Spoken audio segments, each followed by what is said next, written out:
Welcome to my attempt at a thru hike of the Colorado Trail. I am climbing up Hope Pass right now, and I'll be passing over in about a mile. I'm gonna do that so you don't have to listen to me struggling to breathe. We are getting beat up by hail. There's a storm over us. It's a little windy, but I made it. Hope's Pass.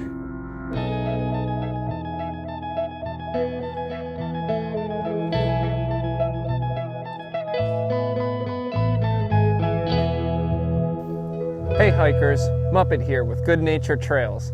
So we were 20 miles into the Collegiate West. We were getting ready to climb the Lake Ann Pass. It was about a mile to go from where we camped, and it was about 1,000 feet of elevation in between there. So it was a pretty hard climb. Almost there. Almost there. You really started to get like that classic Colorado Rocky Mountain vibe. Like the sides of the mountains were a nice gray. Everywhere you looked, there were snow caps. So basically right at the top for about maybe 20, 30 feet, we had to do some post-holing through a patch of snow. So post-holing or post-trailing or post-trekking, whatever you want to call it, it's stepping through snow where other hikers have already stepped. So basically that's where the snow is the most compact, so there's less chance of slipping or creating a mini avalanche, pushing snow from under you, stuff like that. Hiking in snow is pretty sketchy. It's slippery. It's scary. There's something a little bit scary about it. Everyone was kind of slipping around. Whoa. Shit. Ah!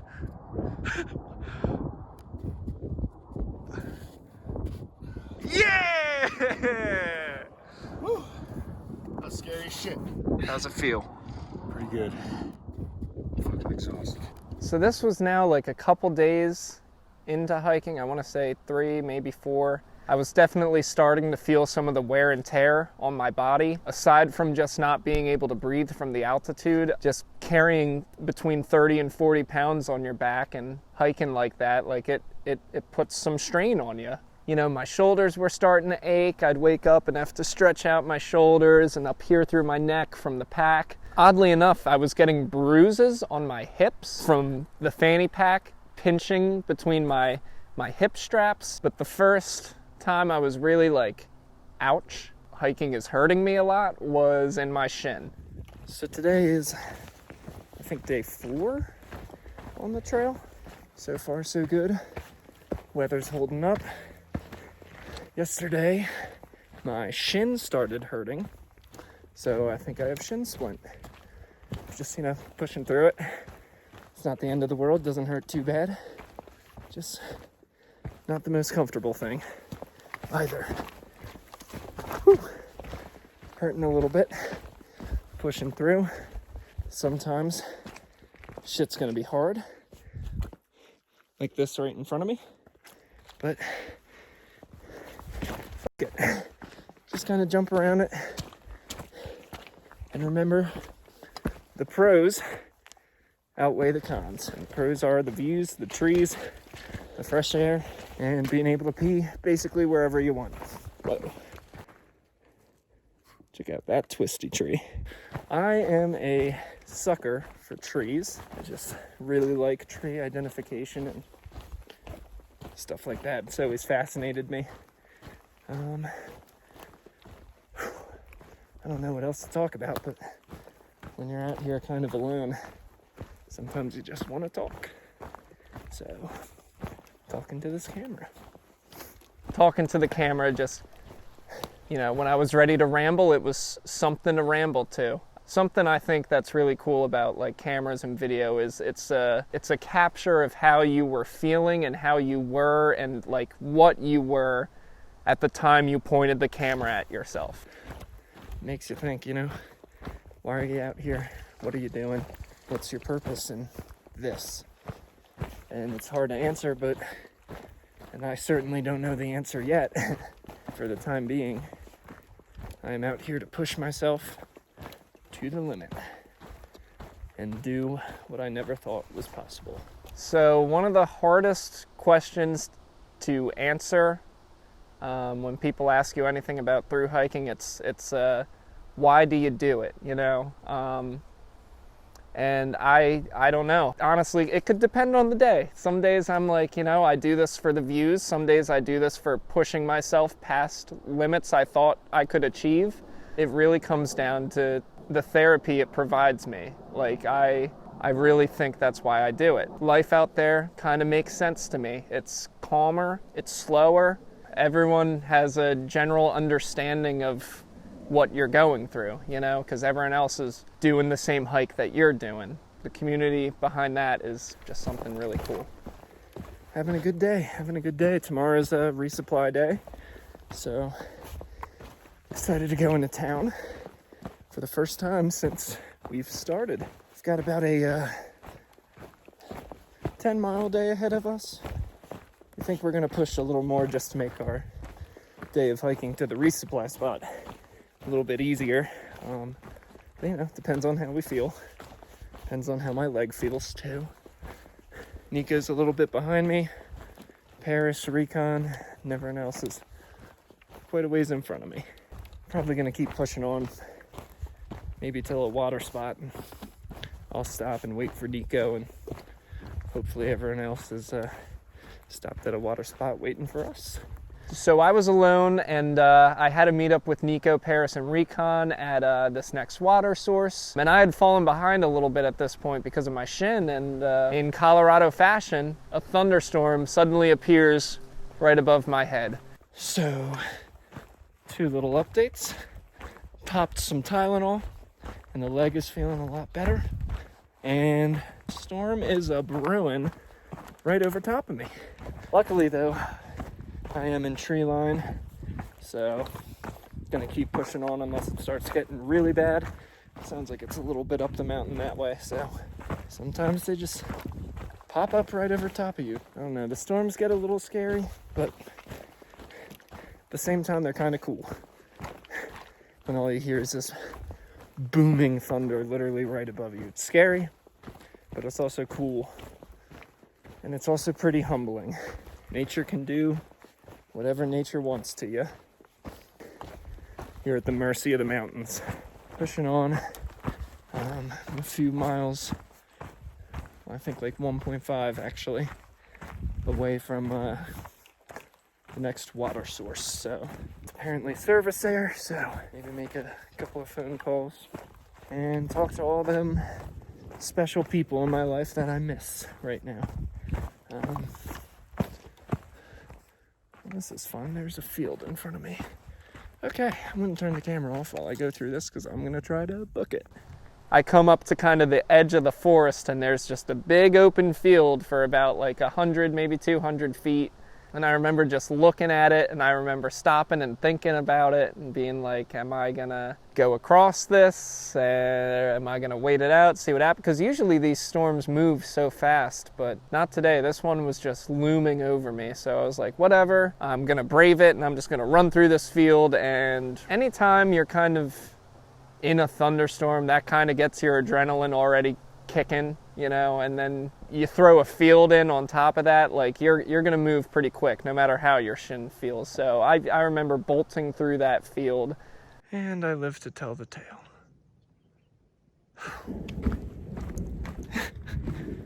Colorado, this is it. Every day. Storm's getting pretty close. I'm gonna keep pushing forward because I'm going downhill. Does sound like it's over there though. Never fun to be caught in a thunderstorm alone. We all agreed to meet up at the next water source, which should be coming up very soon.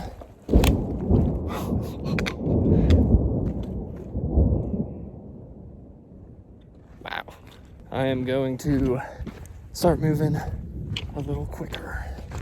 I wasn't in a particularly great place. I wasn't in the worst place for a thunderstorm, but I also wasn't in the best place. I'm braving it. I'm walking through this mess. I finally got to the water source, ran into everybody. Thank God they were all stopped there waiting for me. I remember we all sat there and we were all still thinking the same thing. This storm will pass, it'll be fine. Let's just wait by this water and see what happens. it didn't pass, and it didn't stop. It continued thunderstorming, it continued raining.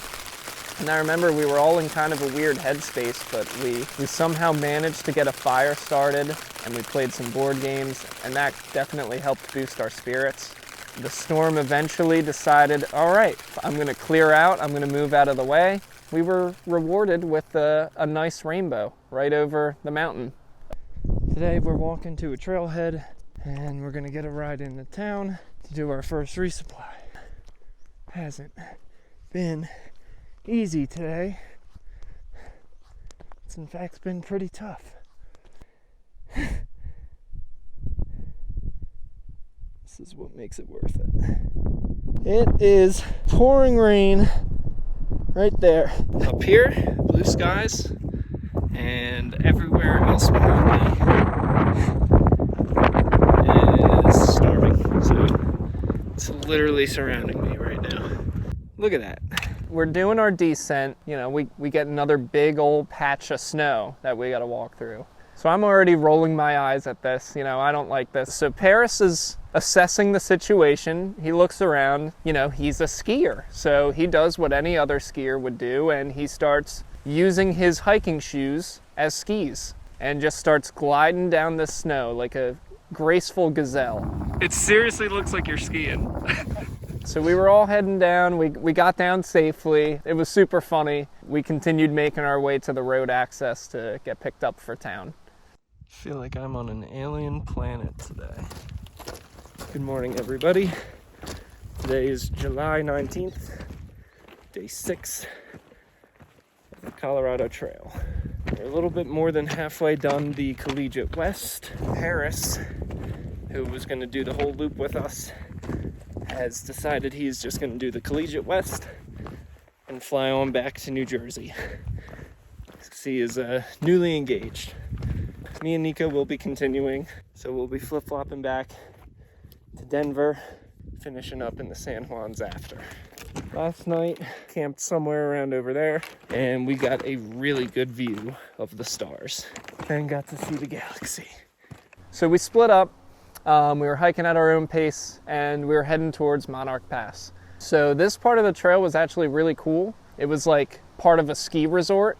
We were literally going through ski slopes and everything like that, and you're seeing the black diamonds, the blue diamonds, all these different trails for skiing.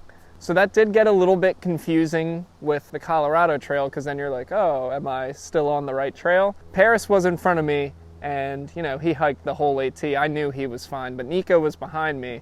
I was having fun. I was drawing little arrows in the dirt for Nico and little Colorado Trail symbols for him and making my own little markers for him. Good morning, everybody. Today is July 22nd. Today we're getting picked up to go into town, which I am excited for. I am so ready to just eat a bunch of food. As we approach the end of our collegiate journey, I'm kind of reflecting on it all.